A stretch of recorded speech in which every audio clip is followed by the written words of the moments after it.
கட்சியோட அந்த இது அவங்களுடைய வங்கி கணக்கு முடக்கப்பட்டிருக்கிறது. பாஜக தான் காரணம் சொல்லி ராகுல் காந்தி உள்ளிட்டோர் நேரடியாக குற்றம் சாட்டுகிறார்கள். தேர்தலுக்காக எப்படி பண்றீங்க? அண்ணே, காங்கிரஸ் கட்சியினுடைய வங்கி கணக்கு முடக்கத்துக்கும் பாரதிய ஜனதா கட்சிக்கு என்ன சம்பந்தம்? அதாவது ஒரு வங்கி கணக்கு முடக்கம் என்பது ஒரு ப்ரொசீஜரல் ப்ராசஸ் படி அது போகுது. அது சரியில்லை அப்படின்னா நீதிமன்றத்திற்கு போய் ஸ்டே வாங்கலாம், சரி பண்ணலாம், எல்லாமே இருக்கு. ஸோ காங்கிரஸினுடைய வங்கி கணக்கை முடக்குவது பாரதிய ஜனதா கட்சியின் ராகுல் காந்தி அவங்க குற்றச்சாட்டு வச்சா, அவர் காலையிலிருந்து இரவு வரை பாரதிய ஜனதா கட்சி நரேந்திர மோடி அப்படிங்கிற ஃபோபியோல தான் ராகுல் காந்தி அவங்க இருக்கிறாங்க.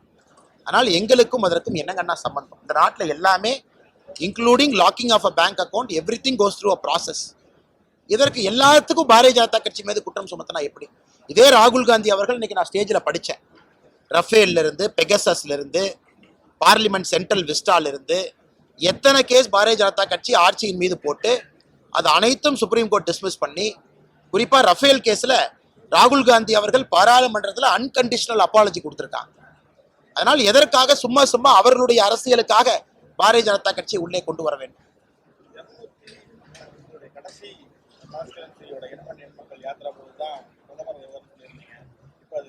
நாங்கள் முடிச்சிருவோங்கண்ணா. அதாவது பிரதமர் வர்ற தேதிக்கு முன்னாடி தேதியில 234 கம்ப்ளீட் பண்ணியிருக்கோம். சென்னை நீங்க பாக்குறீங்க, இன்னைக்கு வழக்கறிஞர் சங்கமோ, நேற்று நம்முடைய மகளிர் சங்கமோ, நேற்று நம்முடைய காக்கி சட்டை பேரணி, சாயந்தரம் இன்டலெக்சுவல் பேரணி, இந்த மாதிரி வேற வேற நிகழ்ச்சி நடக்குதுங்கண்ணா. ஏன்னா காவல்துறையினுடைய அனுமதி இல்லை. அதற்காக நாம் தெளிவாக சொல்லியிருக்கின்றோம், யாரும் பிரச்சனை பண்ணாம, எங்கேயும் எதையும் வயலேட் பண்ணாம நான் மக்கள் சந்திப்பை இண்டோர்ல பண்ணுவோம். ஸோ சென்னை மட்டும் பார்த்தீங்கன்னா அவுட்டோர்ல இந்த 20 தொகுதி இண்டோரா இருக்குங்கன்னா, 214 தொகுதி நாம் நடந்திருப்போம், மக்களை வெளியே சந்திச்சிருப்போம். சென்னை மட்டும் இது போன்ற உள்ளரங்களை சந்தித்துக் கொண்டிருக்கிறோம். ஆனால் ஃபைனல் நிகழ்ச்சி கன்ஃபார்ம், அது பல்லடம் தான். பிரதமர் அவர்கள் எண்மண் எண் மக்கள் யாத்திரையினுடைய நிறைவு நிகழ்ச்சி பல்லடத்துக்கு தான் வர்றாங்க. அதில் எந்த மாற்று கருத்தும் சந்தேகம் இல்லை. தேதியை மட்டும் 2-3 நாள் அதிகாரப்பூர்வமாக சொல்லிடுறோம். ஏன்னா பிரதமர் அவர்கள் அரசு நிகழ்ச்சியிலும் பங்கேற்பதற்கான வாய்ப்பு இருக்கும் பொழுது அந்த டேட்டையும் அவங்க ஃபிக்ஸ் பண்ணிட்டு தான் மொத்தமாக சொல்லுவாங்கண்ணா. நடிகர் கௌதமி அவர்கள் இப்ப தேர்தலையொட்டி வந்து பாஜக விட்டு விலகி அதிமுக இணைஞ்சிருக்காங்க. இப்ப பாத்திமாலி அவர்களும் பாஜக விட்டு விலகி அதிமுக இணைஞ்சிருக்காங்க. இந்த தேர்தலையொட்டி என்ன தாக்கத்தை ஏற்படுத்தி நினைக்கிறீங்க? தேர்தல் அப்ப நிறைய பேர் இங்க இணைவாங்க, நிறைய பேர் அங்க இணைவாங்க. புதுசா என்னங்கன்னு இருக்கு. அது கௌதமி அவர்கள் இதற்கு முன்பு சொல்லியிருந்தாங்க, ராஜபாளையத்துல கட்சி எனக்கு சீட்டு ப்ராமிஸ் பண்ணியிருந்தாங்க, ஆனா சீட்டு கொடுக்கல அப்படின்னு. இன்னைக்கு அதிமுக கிட்ட போயிருக்கிறாங்க. அதிமுக பாரதிய ஜனதா கட்சி ராஜபாளைய சீட்டு கேட்டுச்சு, அது அதிமுக கொடுக்கலன்னு எப்படி கௌதமி அக்காக்கு நான் சொல்லுவேன்? அதனால அதெல்லாம் அவங்க கட்சிக்கு போகும்போது அவங்களுக்கு தெரியும். சில விஷயங்களை வெளிப்படையாக நாம் வெளியே பேசிட்டு இருந்தா நல்லா இருக்காதுங்கண்ணா. அதனால் கூட்டணி என்ன நடந்தது, அது முடிஞ்சது. அதற்கப்புறம் ஒரு தலைவர்களுக்கு ஒரு காரணம் இருக்கும். பிரதமர் வருவதற்கு முன்பு இன்னும் நிறைய தலைவர்கள் நம்ம பாரதிய ஜனதா கட்சியில் இணைய போறாங்க. அதனால் தேர்தல் நேரத்தில் ஒரு கட்சிக்கு இணையும் பொழுது நான் எப்பவுமே சொல்றதுதான், அவர்களுக்கு என்னுடைய நல்வாழ்த்துக்கள் எப்போ நான் சொல்லிடுவேன். அதே நேரத்தில் பாரதிய ஜனதா கட்சிக்கு ஒருத்தர் வந்தா கூட அவர்கள் வந்திருக்கக்கூடிய கட்சியை பத்தி ஒரு விமர்சனம் வைக்க வேண்டாம்னு நான் சொல்றேன். காரணம் அது தவறா போயிடும்.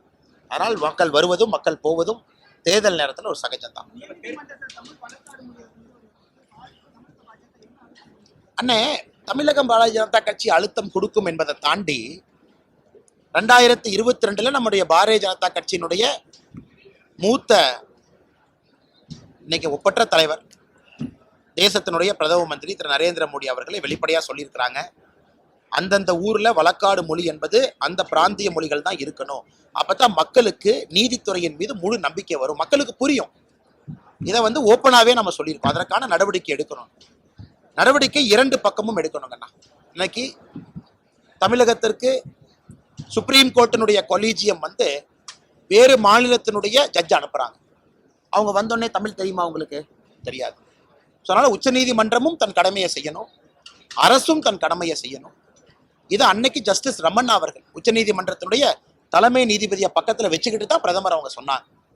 ஆனால் இதுல இருந்தே தெளிவா தெரியுது, நம்முடைய ஆட்சியினுடைய கொள்கை ஒரு உச்ச நீதிமன்றத்திலையும் வழக்காடு மொழி அந்த பிராந்திய மொழி, குறிப்பா நம்முடைய தமிழ்நாட்டில் நம்ம தாய்மொழி தமிழ் மொழியில் இருக்கணுங்கிறத பிரதமர் அவர்கள் வெளிப்படையா 2022 சொல்லிட்டாங்க.